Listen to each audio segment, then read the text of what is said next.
Hey everybody, it's Weld from the Weld Group Business Consulting. I have a focus on creating standard operating procedure manuals for companies, maybe just like yours. Now, here's one of the things that a lot of times I get asked questions about.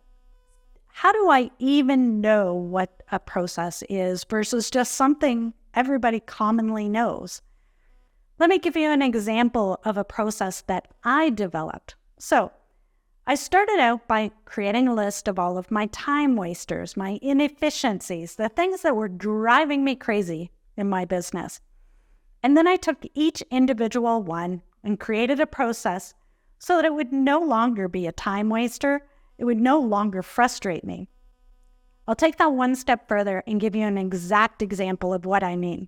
So, in my previous business, I was a virtual assistant and I worked with a lot of clients.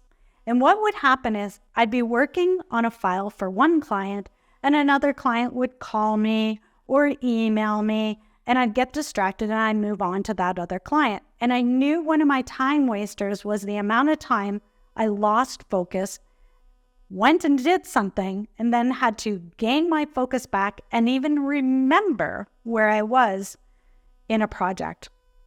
So I put a process in place. I trained all of my clients to understand that if they sent me an email or tried to phone me, or in these days, I guess a text message would work as well, that I would probably not answer that. But that I checked my emails and my phone messages at least 3 times a day. I set time at 9 a.m. in the morning, at noon, and at 4 p.m. in the afternoon. So my clients knew I'm going to at least answer in one of those 3 blocks. So what that meant was that it allowed me to stay more focused. From the time I finished answering emails at 9, which was usually somewhere around 9:15, 9:30, until lunchtime, I had complete focus time. Then again, the same thing. At noon, I would check my emails, I would answer them, then I would take a lunch break, and then I had focus time till 4 o'clock. This meant that I got so much more done in a day. And what I also trained my clients is, I may answer the phone or I may answer an email in between those times, but only if I was working on their client file.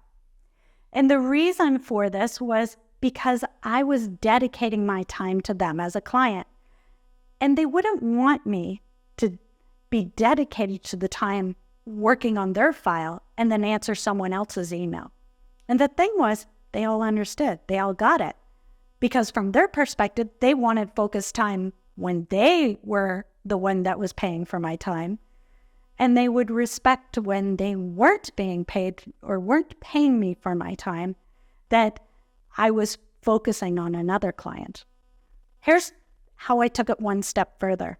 I told them that if they ever texted or emailed with 911 in the reline, I would drop everything and answer their call. Because, honestly, there are times that emergencies happen. But I also trained my clients to understand that if they ever abused this 911 system, that would be the last time that they would be allowed to use it. So sometimes setting up a process is about looking for something that's going wrong in our business and then creating something that will work to solve that problem. Now, if you're someone who says, I've got lots of problems in my business, but I have no idea how to solve them, these are things I love to brainstorm with people about. So if that's something that interests you, I invite you to click on the link below. Let's have a conversation. It's completely complimentary, no fee for you to have this conversation. And let's chat through what some of these challenges are and how we at the Weld Group might be able to help you through these challenges. Until next time, this is Yvonne Weld, and we'll chat soon.